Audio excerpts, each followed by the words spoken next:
in this episode of Exploring Different Brains. At 420 pounds, I was on Broadway.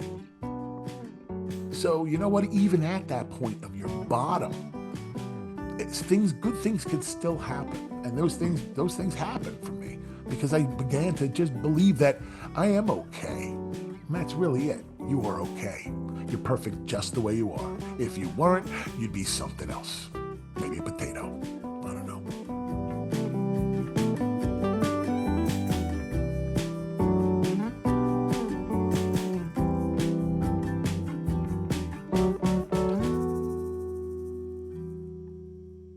Hello and welcome to the Exploring Different Brains podcast. I'm your host, Sean Smith, and today we're interviewing Adam Sietz. Adam is a speaker, actor, voiceover artist, and comedian. Welcome, Adam. Hey, how you doing, Sean? Great. Can you introduce yourself to our audience? Sure. I'm Adam Sietz. I'm born in Brooklyn, New York, to Marilyn and Seymour Sietz. Grew up in New Jersey, moved to South Florida, and then came back here after my father passed away, and I kind of became a performer. I was a producer and a salesman. A producer is a salesman, just want you to know. And it changed my life. I literally had an opportunity to play with him just before he was a performer, before he became a producer. I was a producer and then became a performer. We kind of switched. But I'm also neurodiverse.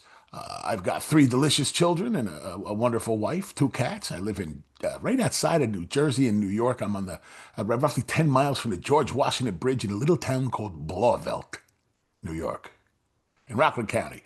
But, there's lots about me. I've been around the block. I've had a lot of different careers at this point. I'm going to turn 60 years old in February.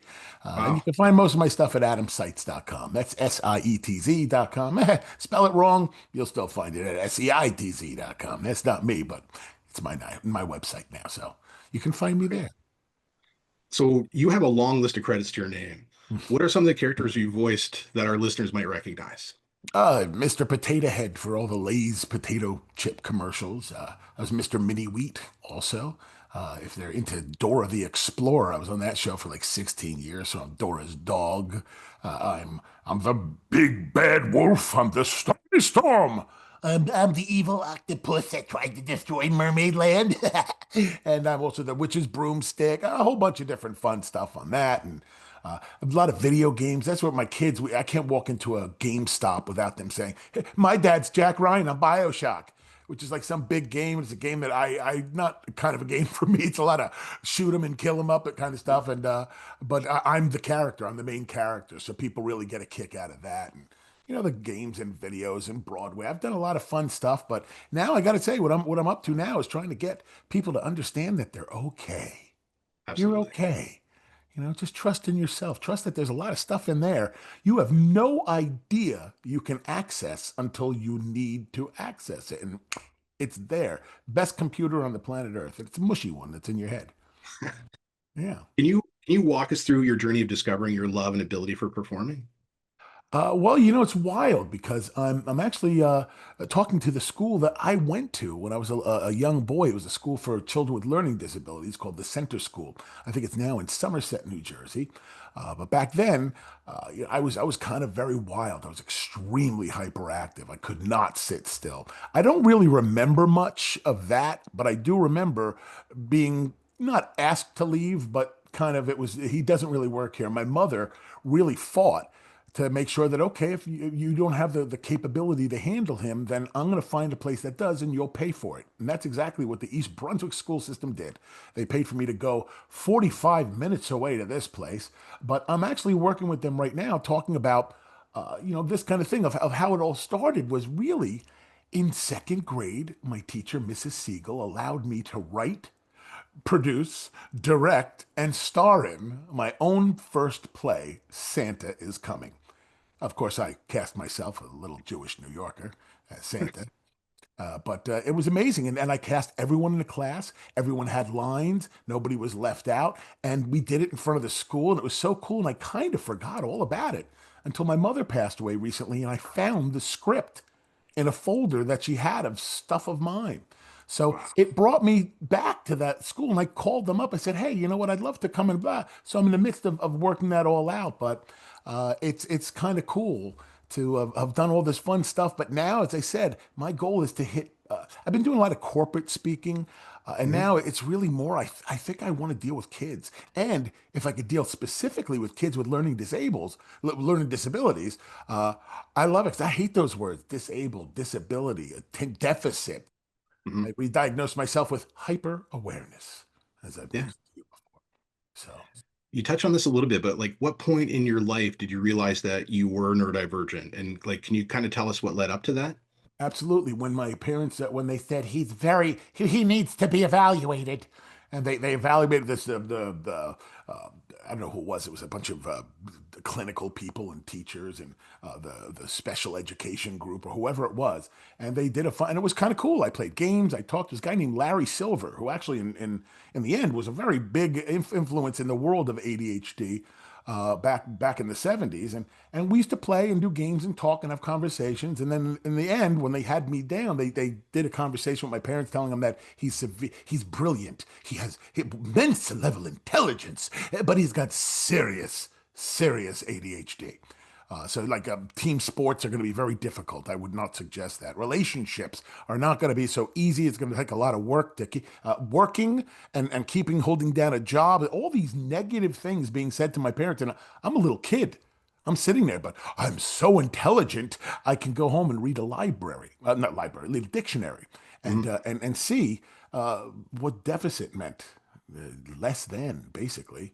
And I kind of lived that way for most of my life.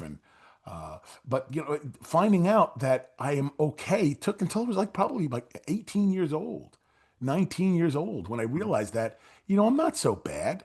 I'm okay. It still didn't click until I was much older. I had gained a lot of weight. I became addicted to. I was living in my bed. I was divorced. I was depressed. I was miserable, and I weighed over 424 pounds. Wow. Yeah, I was huge, and I'm still a big boy, but I'm a whole lot less than I was.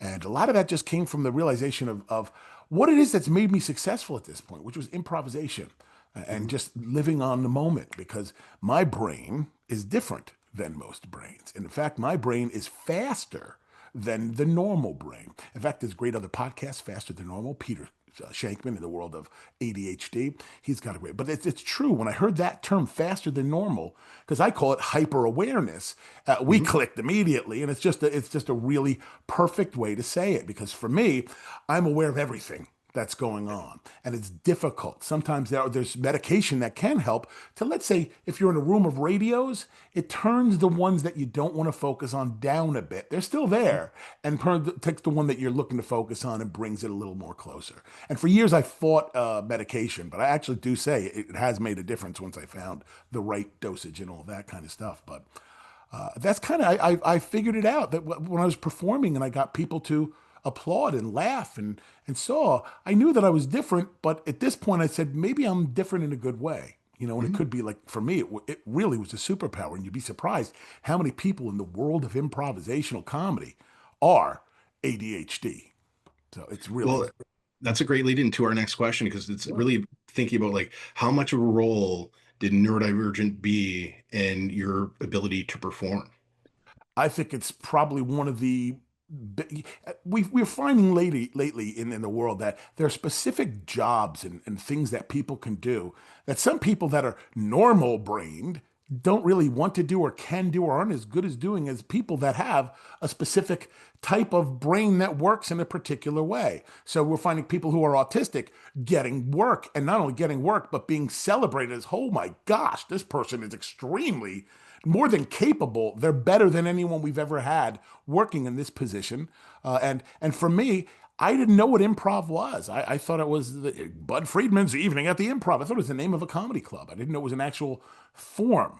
But once I did, I got that, not thinking too much. And it took a few different experiences to get there to really understand that, wow, this thing could do much more than I've ever even imagined I can do. And when I really started putting it into play and doing other things, my success just came. I was really very fortunate. I always felt like the wind was at my back. Just It things sounds fell like in my place. improv has played a really big part in your life. Can you kind of unpack that a little bit more for our listeners? Absolutely. What it is, it's spontaneous. There's no rules. Well, there are rules, but there's no rule that is solid and set in stone. Usually you want to say yes and in the world of improv, but a no is not forbidden. You got to make sure that no, there's a valid reason for you to share that no. So when it comes to improv, that yes and was really very important to me because yes is one of the major things I talk about because for years I said no. I said no to everything. I said no to things that would put me out in front, that people would see me. I said no for example, the roller coaster.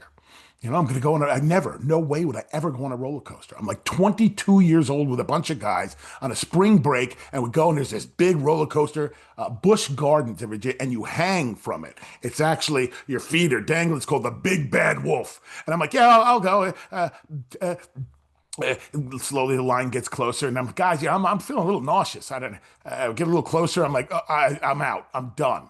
They're Mhm. like, come on, come on. No, I'm done. No, I don't feel well. Like, "Yeah, okay, wimp, or whatever." They started teasing me. So finally I said, okay, I got on it. My heart is in my throat. I am truly petrified. I'm sweating. I'm definitely having an anxiety attack at the moment.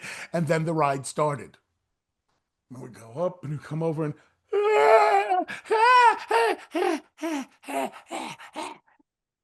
I loved it. It was amazing. It was glorious. I'd never felt that thrill, that fear, that everything. And I said to myself, wow, God, I ripped myself off of so many roller coasters in my day. I've been to a lot of parks, never went on one. So Wow. that was a good example of say yes to things. And I have a big story about me becoming a performer, really came from my father, who was a performer for years. And then he became a producer. And then he and his partner actually were on the Ed Sullivan Show. They were a team, like a Dean Martin and Jerry Lewis. My father was the Jerry Lewis, and his partner Barry was the Dean Martin. And they did a lip sync act. And Barry couldn't make it once. So my father said, come on, do it with me. You know it. I was like, nah, I've never, nah, no, no, no, no. And I said, no, no, no, no, no. And this went on for like 2 weeks. And then it was literally 2 or 3 days before, and everyone was hawking me, come on, do it. Dad really wants you to do it. You could do it. And no, no, no, no, no. Finally, I said, okay. And then we got to literally just before the show, and the roller coaster starts happening again. I'm getting really queasy. I'm like, Dad, I don't think this is a good idea. He's like, listen, kiddo, I love you. Don't worry about it. You can go sit down. Mhm. I got this. And I'm like, okay. Shit, I got to do it. And I said, okay. So I go up there and I'm petrified. I'm shaking. I'm shaking so much that I feel that they can physically see me. So I exaggerate it even more, like, and I got to laugh. I haven't even opened my mouth yet. And I got to laugh. I'm like, ooh. So I go up and I'm still nervous. And I look around, there's like 600 people. This is my first time on a stage, and there's 600 people out there. I'm in a tuxedo. My dad's in a tuxedo. We're doing this thing. It's my turn to go. Blah, blah, blah. I do my thing. I get another laugh. So now it's like he does his thing, and I'm kind of calm, and I'm doing things. As we get to the end, and it ends, it's like wacky. It's Spike Jones music. It's real wacky, and then it comes to an end and slows down. It's a real sweet little ending. It's called Cocktails for Two. You might have heard the song. I grabbed the mic and I closed out the act, and he was just so. You could sense how happy my Mhm. boy is a Stewart brother. And why do I tell this story? Mainly because if I kept that no and did not say yes eventually, it never ever would have happened because he literally died less than a month later. Wow. So that one time, you kind of look at it, I'm not that religious, but I am definitely spiritual. I believe there is something well beyond me that, is in control. And I don't have that control. But I feel that maybe it was the universe saying, hey, Seymour, you got to get this kid up here because if he doesn't get up here, his purpose is it's not gonna happen. So Mhm. we got to make this thing happen. And I did go up. It was glorious. He said, hey, you want to do it again? I said, maybe, but I never got the chance. So after he's gone, that's when I started saying, you know what? I really like that feeling. And I had chased that kind of feeling throughout life, whether it's drugs, sex, wrong people, whatever it is not what really helped for me. That not adoration, but impact is probably the best word. And another word is satisfaction. Mhm. Because I think that's what we're all looking for. We just want to feel satisfied. We want to feel happy. And that doesn't happen tomorrow. It doesn't happen yesterday. It happens right now. And when it comes to improvisation, that's how it works. You can't be thinking. You have to be watching, listening, bringing all the data in so something could come up and go. And it took a long time for me to trust that go. I would always get in the way, like, oh, maybe not. I don't know if that's gonna inner talk, inner talk, inner talk, and I'm not here anymore. Eventually, I did start performing, and I was just going to do sketch comedy and maybe stand up, but sketch was my first thought. But I ended up finding a guy who is my guru, my mentor, Pat the Vampire Battistini. Now he's a director and he does some great stuff. But back then, we joined forces and we auditioned people and we started in the back of the library. Then we actually took over our own club for a couple of years. Then after a while, I was an all-star. We made it to the national championship and we lost 3 years in a row. But then we actually won it. And that's when I said, I got to try this. And I went up and I met some agents and they said, well, let's see how motivated you are. I've got an audition for you tomorrow at 11:30. I was like, oh, okay. I was living in Florida at the time. This was in New York. So can you be here tomorrow? Okay, whatever it was, Spirit Airlines, whatever cheapest flight I could get. I was maybe 26, 27. And I had just gotten divorced. And I fly up and I go and it's for Woody Allen. And I'm going to do impressions for Woody Allen. But he's not there. I didn't know. I've never done an audition in this kind of stuff ever. So I go in and Jimmy Fallon sits down next to me. Now, he was not Jimmy Fallon that anyone would know yet. He was young. Right. I knew him because I had been producing a show called A Bit Sketchy that ended up not happening, but or happened elsewhere by somebody else. But his group was from Buffalo, and I remember how talented he was. And we had a nice conversation. Then they called me in, and they said, we need a Jack Nicholson. I'm like, mine's like a Beersy impression. I don't do a Jack Nicholson now. It's not really a great impression. So I said, like, Harvey Firestein is Dirty Harry. It's a 44 Magnum, sweetheart. It's the most powerful man got no that stuff. I did Cookie Monster as Joe Pesci in Goodfellas. What do you mean I'm funny? I'm here to amuse you. So that kind of stuff. And she eventually let me read something else because they did need a Jack Nicholson. I said, there's a kid out there that does some really good impressions too. He might be able to nail your Nicholson, but that's not really, I could give you a bunch of others. He said, you know what, wait, gave me a script. I go out, he goes in, does his thing. He comes out, thanks. They call me back in and I'm reading for Cousin. And it's just a couple of lines. I do my thing. And she says, great, thanks. And I left and I realized there was no camera. They actually recorded the whole thing. So they record nothing I'm saying. So it's her choice. And then I get a call back. They said, can you fly up again? You got a call back and you're going to actually meet Woody Allen. I'm like, what? So I fly up, I go, I walk into the room. He's in the back corner. It's dark. She's sitting there. We sit down. Blah, blah, blah, blah, blah. I do my stuff and I'm out. Less than 3 minutes, maybe 5 total from walking in the door and walking out the door. And I waited a month, maybe a month and a half, and it was done. I definitely didn't get the job. My manager calls and says, hey, it wasn't my manager at the time. She became my manager. She said, did you say anything rude or like something that was off-putting? I was like, no, why? She's like, good, because they just booked you. They loved you. In fact, they're taking your role that you were reading as Cousin, they're eliminating it, and they're merging it with the brother-in-law. So Cousin and brother-in-law, you're now named Vince. And I had a role. I had a trailer. My brother-in-law was Joe Mantegna. My wife was Patty Darbenville. I was working with Frankie No, who owned Rayo's. I mean, it was a blast. And I had never done anything. My trailer mate, because we shared a thing, was a guy named Wood Harris. He was on The Wire. It was just an amazing experience. And at that point, I was like, okay, I'm going to do this. And I told my ex-wife, take the dog. I told my sister, I'll still do it, but I'm going to close the office down here because I'm going to move to New York and see where this goes. And I said, if I don't try it now, I'm going to hate myself by the time I turn 40. I was like 30 something. On my 40th birthday, I was making my Broadway debut. What? That's amazing. It is. I've got some really fun stories. And what's cool is I'm in some of these stories. That's like, holy cannoli. I can't believe this stuff. But again, a lot of it comes from saying yes instead of saying no. And also asking for what you want. If you don't ask for what you want, guess what's going to happen? Nothing. If you do ask, nothing still might happen, but you still open up that open opera. But maybe, oh, maybe, just maybe. And that's how I ended up on Broadway. That's how I ended up winning an award as video game supporting actor of the year over like Christopher Lee and Patrick. What? How? Well, just get out of your own way. Get out of your Yeah, own way. Stuff will happen. Stuff happens. You want it? Put the time, the effort in, work it, and you can have it. Doesn't matter how your brain works. You'll find what works for you. that's amazing. Can Yeah. you tell us about your book, Unscripted Success, and where it's available?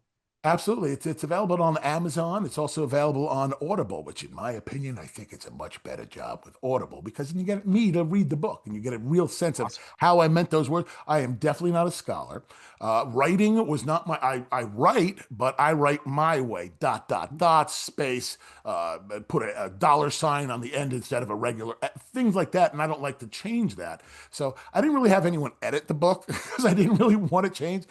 And then, of course, as I was doing the audiobook, I found all of the mistakes. I fixed them. So the book, the book is now pretty. It's definitely an ADHD book because and it's wild. It was a bestseller. It made number 6 out of the top 100 in sales and selling, which is Wow. really the truth is not where I want this book to go anymore.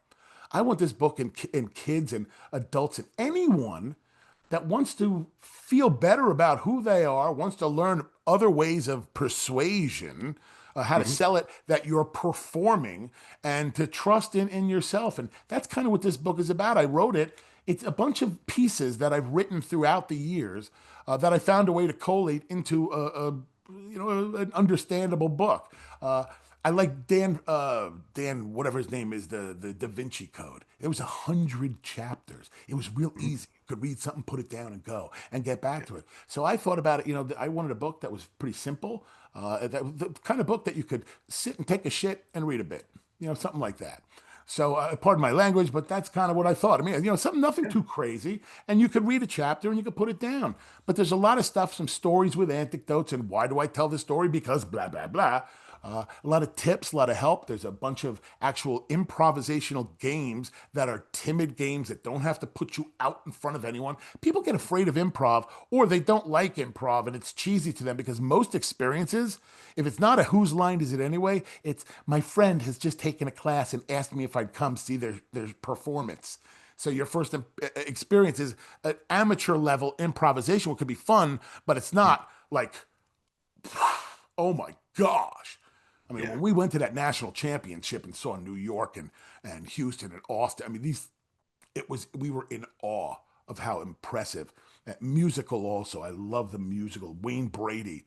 Uh, so I played with him years ago in Orlando, and it was just wow, this guy's great. So when we were both up for whose line is it anyway, and I didn't get the job, and Wayne Brady got it, I was like, I now wonder, I get it. So that's a cool story for another day. But Yeah. That's yeah, awesome. yeah. What advice would you give to folks who are interested in performing but are afraid to kind of dip their toe in the water? Well, open mic, get on stage, do something, even if it's just speaking a story. Tell your story.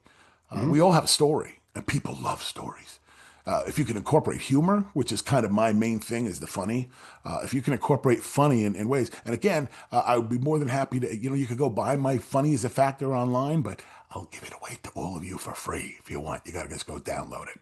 Okay, the dollar is not what drives me anymore. I've been very blessed that right now I'm not thinking about if the bill is going to be paid or not. But I was very very caught up in ego, and status, and wanting to be rich and famous until I really got just a little flavor of it when you get off a Broadway stage and there are people that want you to sign their playbook, or you're sitting and having dinner and they come up to you at your table.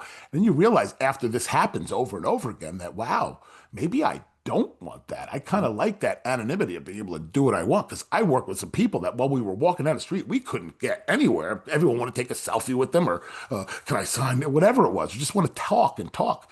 So I got that status is unattractive if you're looking to seek it. Yeah. If somebody's willing to lend it to you, you capitalize on that stuff. You take it. It's much better when you walk into a room and you're not the one, blah, blah, blah, your ego's pouting, but other people say, ooh, It's that guy that does that. It's so much. It's better. Number one, you're not looking like an idiot, and you get that same satisfaction. Like, hey, are you that? Oh wow, yeah, yeah, yeah. I don't tell people I'm an actor. They say, what do you do? I say, I put smiles on faces and I help others to do the same. Mhm. That's what I do. So, but if you want to perform, my suggestion is don't. No, it's not. It's not a very easy to make a living today. You should definitely try though. If you want it, and you were, I would never ever. I never took an acting class in my life. I did 3 Broadway shows. What? I've been in movies that have been nominated for Academy Awards. What? You've talked about, your kind of introduction to comedy and improv. Would that be the same for people who are looking to get into voiceover work? Or how Well, how would it be voiceover different? work, now, there's a lot of opportunity out there. It's not like it used to be. I mean, I used to literally be able to pay my mortgage just from doing a couple of commercials because they would run nationally, but it doesn't work that way anymore. Now they're shorter runs. They're specifically for only spot TV or cable or internet use only. And our union did not really handle that well when that first came up. They kind of tabled it. Mhm. Like one, it was there were like 95 pilots for new shows and everything coming up. We signed that agreement. The next week there was 1 and 98 webisodes. So I knew years ago that this is changing very much in the voice world. It's not going to be around for much longer because the AI is extremely impressive. And if Okay. I myself have a budget and I'm putting together an animated show and I need something, and all I have to do is prompt something, get a voice flavor, tweak it up, down, and just keep improving on the prompts until it gives you exactly what you want. You don't have Yeah. to hire animators. You don't have to hire voice people. You don't have to hire any of it. And you yourself, all by yourself, can create something amazing. So I'm not happy about it, but I'm not against it. It's what is. Mhm. So I'm kind of looking to embrace it as best I can. Okay. So do you think that for people who are looking to get into the field, it would be more on the AI side than the performance side? Well, that's what happens. I mean, but there are things like voice123.com, voices.com. There are a bunch of these sites that now that's how a lot of it's done. A Okay. lot of I used to go to like a Heineken commercial quite often. Now they're done completely non-union, and they don't even have a casting director. They just put it out, and instead of me going up against 40 people on a casting, I'm up against 400 people on a Mhm. casting. So I still get my fair share, but in general, it's not what it used to be, and they don't run as long. So it's not as profitable as it used to be. People in the voiceover business, and it was very, very lucrative, but it's just very different. And again, my passion really isn't there anymore. I mean, I'll do it. I'm doing it now. I'm on a couple of shows. I have a lot of fun doing it. But again, it doesn't take up my whole day. We Sure. record it, maybe hours, maybe a couple of days, and then that's it. You do Broadway. You do it. It runs for 3 weeks, 6 months, 8 months. Then it's done. No job. Mhm. So I've had to kind of, throughout all this time, do other stuff. And the speaking, the writing a book, I've never in a million years thought I could write a book, let alone it people would actually like it. Um, but now that's kind of my goal is to travel wherever I can, and again, the dollar is not the main thing for me. If I run everything through my agent or my manager or the speaker bureau that I work with, it gets expensive because again, they value me because he's been on Broadway, he's done all this stuff. They value me in some way that, in my opinion, is sometimes it's taking me out of the loop for places that I actually would do, and I don't care what they can handle. If they can make it work, I'll make it work. So that's kind of my main goal. And again, if you want to do something with its voice acting, whether it's just a community theater or your high school play, do it. So you fail. Oh, that's how you learn. That's how you get better. You fail, you get better. Mistakes, you get better. Play Mario Brothers. Oh, I got hit by a turtle. Next, I got hit by the turtle again. Who jumped over the turtle? I go further. Think of it that way. It's Yeah, a little. Keep doing it over and over, and you know how to get to the and not get eaten by the big fish, the plant. absolutely. What advice would you give to family members that want to be supportive of their neurodivergent loved one that's pursuing their passion? uh, Read up on what ADHD is and how you can be affected by it when it's not you that has it. The relationships you have. There are books out there. I can't think of any particular because there are a lot of them about Mhm. having a relationship with someone who's ADHD. Support them as best they can. But there's also reality. I mean, I will never tell someone who has no pitch, no key, no tempo that they should continue to perform. I will be very honest. I'll say, I hate to tell you, kiddo, you're a little off note. You're not on key, and I'm not sure if it's something that is going to be your thing. It might not be your thing. You could always do it, and anyone should dance. Everyone should sing. Always. You should never cut yourself off of that. But Mhm. doing it as a professional, there is kind of a level. It's like if you want to say, I want to go be an NFL football player. I might be big enough, but I can't play. I could throw a ball, I could catch a ball, but somebody in my face, I don't want to deal with it. But it's a skill set that you got to learn, and it doesn't matter what it is. Performing wise, it's definitely you got acting and performing is make believe that the audience is willing to believe, and Mhm. if they don't believe it, I would not suggest doing it. And the best way is put yourself on video, record something, and Mhm. watch it. Do you believe it? Because if you believe it, then go for it. If you look at it and you see, wow, that's really stiff, I do not believe that's really the person saying the words, then you might want to try something else. Yeah. Can you tell us about some of the training you provide? Yeah, well, I do a lot of stuff coaching with ADHD kids. I've done a lot of virtual, like with the Zoom and the meets and all these fun stuff. I do on Thursdays. I teach a class here. You got to be in Tenafly, New Jersey. I do it on Thursdays. I've been doing it for a decade. I teach kids, teens, adults improv on Thursdays, and I get them to get out of their head. I do a lot of stuff where I do come and do speaking events. I do it in schools where I can do one large event with a whole bunch of people. Or what I really like is I'll do something, an assembly or something, and then they'll put me in a room and they send me class after class. And I get to, instead of kids who have questions or who are really embarrassed to ask the question or didn't want to get up, now it's a much more intimate, smaller group. And I'm able to really let you answer questions and put them through tests, not tests, but games and exercises that shows that, oh, wow, I could do that. I didn't know I could do that. And it makes them feel good. So when I walk into a room and there's someone who's like this, and when I leave, they're like this, that's gold. That's what it's all about for me.